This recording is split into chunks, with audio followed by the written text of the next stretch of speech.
안녕하세요. 머신러닝 딥러닝 실전개발 입문 26강제이고요. 이번 강의에서는 276페이지 아래쪽에 있는 출현 빈도 분석이라는 것에 대해 살펴보도록 하겠습니다. 사실 그렇게 어렵고 긴 내용도 아니고 지난번에 설치한 코엔엘 파이가 제대로 작동하는지 확인하는 예제 정도라고 생각해 주시면 되겠습니다. 일단 글을 가져와야 되는데요. 가져올 글로 국립국어원 언어정보 나눔터 말뭉치 데이터베이스에서 토지라는 소설을 다운받도록 하겠습니다. 사실 이 책에서는 토지라는 소설을 사용을 했는데요. 토지라는 소설 자체가 좀 현대적인 말도 아니고 사투리가 많이 사용되어 있기 때문에 분석을 하실 때 조금 잘못된 분석이 나올 수도 있어요. 그래서 현대적인 다른 소설에 대한 텍스트 파일을 가지고 계신 분들, 예를 들어서 이런 말하면 조금 그렇지만 구글에서 검색을 하면 환타지 소설이라든지 굉장히 다양한 소설을 얻을 수 있죠. 그러한 텍스트를 활용을 해서 연습을 해보시면 좋을 거라고 생각을 합니다. 어쨌거나 국립국어원 언어정보 나눔터 말뭉치 데이터베이스에서 토지를 검색하도록 하겠고요. 토지에 대한 여러 가지 소설이 나오게 되는데 간단하게 1권이나 2권 정도를 가져오도록 하겠습니다. 들어가신 다음에 내려받기에서 전체를 체크하신 다음에 내려받기 해주시면 동의합니다를 누르고 파일을 내려받을 수 있습니다. 받아진 텍스트를 지금까지 계속 작업을 하던 샘플 폴더에 넣어주시면 되겠고요. 잠시 열고서 내용을 확인해 보도록 하겠습니다. 좀 개떡 같은 구조로 되어 있는데요. 테이.2 무슨 의미인지도 잘 모르겠는 테이.2라는 거 내부에 텍스트 안에 바디 안에 텍스트를 보시게 되면 내부에 HTML 태그 형식으로 소설이 들어있는 것을 확인할 수 있습니다. 그러면 방금 그 파일에서 형태소 분석을 한 뒤에 어떠한 단어가 몇 번 나오는지 간단한 출력 예제를 만들어 보도록 하겠습니다. 일단 코드는 토지.count라고 되겠는데요. 책의 277페이지에 나오니까 함께 참고를 해주시면 좋겠습니다. 일단 코덱스를 들고 와주시면 되겠고요. from beautiful soup 4를 사용을 해서 저 방금 그 HTML 같은 녀석을 분석해 보도록 하겠습니다. 그리고 coNLPy에서 태그를 임포트 하겠고요. 내부에서 트위터를 들고 와주시면 되겠습니다. 일단 파일 포인터를 들고 오고 그 녀석에서 텍스트를 읽도록 하겠는데요. 파일은 codex.open으로 열도록 하고 방금 파일의 이름을 지정을 해주시면 됩니다. ebexx01.txt가 되겠고요.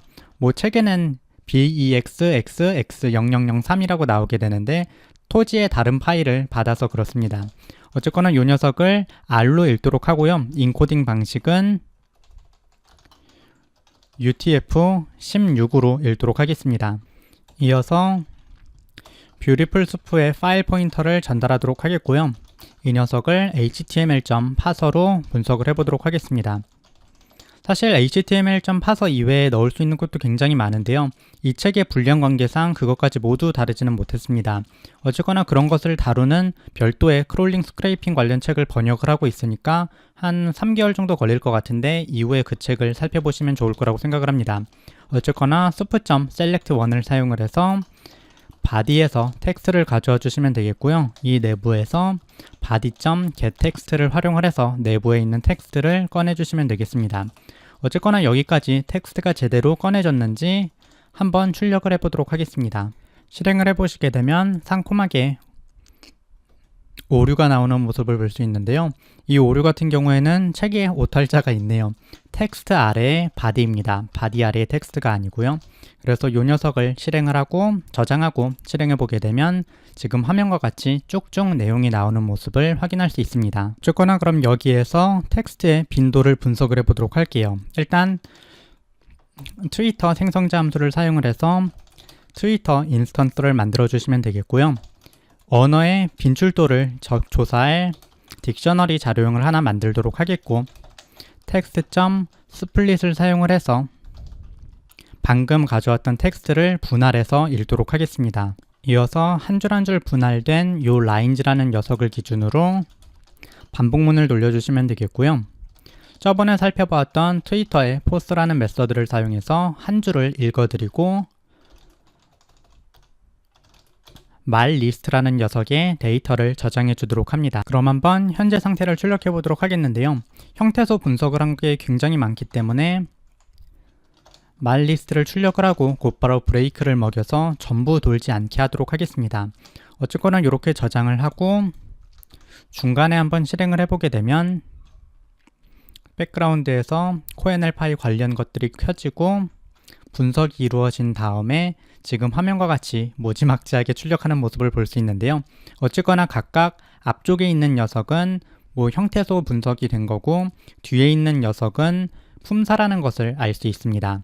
어쨌거나 방금 나온 녀석이 튜플 자료형이죠. 그래서 for 반복문을 돌려서 앞쪽에는 태소라고 짓도록 하겠고 뒤에 건 품사라고 입력을 해서 반복을 돌리도록 하겠습니다. 책에서는 이렇게 튜플로 받지 않고 곧바로 워드라는 녀석으로 바꿔 표현을 했는데요. 이러한 형태로도 사용을 할 수 있으니까 기억을 해주시면 좋겠습니다. 어쨌거나 품사가 known인지 확인을 하면 known은 명사죠. 그래서 명사가 없을 때 태소인 worddig 안에 없을 때 worddig에 태소에다가 0을 넣도록 하겠습니다. 이어서 worddig의 태소 안에다가 플러스는 1을 해가지고 몇 번 계산이 했는지 빈줄도를 추가하도록 하겠습니다. 분석해보시면 간단한 코드이기 때문에 쉽게 이해하실 수 있을 거라고 생각을 합니다. 어쨌거나 이렇게 반복이 돌면 형태소가 나온 녀석들 중에 명사인 녀석들이 몇 번 등장하는지 셀 수 있을 것입니다. 그럼 한번 간단하게 출력해 보도록 할게요. 엄청나게 나오겠지만 worddig에 전부 다 출력해 보도록 할게요. 저장을 한번 해주시고 클리어 한번 먹이신 다음에 출력을 해보시게 되면 마찬가지로 잠시의 시간이 지난 이후에 미친듯이 명사와 이 명사가 몇 번 등장하는지 출력하는 모습을 확인할 수 있습니다. 잽이라는 단어는 6번이 출력이 됐고 강남이라는 단어는 2번, 상인이라는 단어는 1번 이러한 형태로 출력된 걸 볼 수 있는데요. 책에서는 추가로 많이 사용된 단어를 50개 순서대로 출력을 하겠습니다. 이 코드는 굉장히 간단한 코드이기 때문에 분석을 해보시면 좋겠고요. 이러한 형태로 코드를 저장한 뒤에 다시 한번 클리어 먹이고 실행을 해보게 되면 또다시 분석이 열심히 이루어진 다음에 많이 등장하는 단어를 많이 등장한 것부터 50개를 출력하는 모습을 볼 수 있습니다. 어쨌거나 것이라든지 그라든지 아니면 치수라든지 포수라든지 다양한 말들이 등장하는 것을 볼 수 있는데요.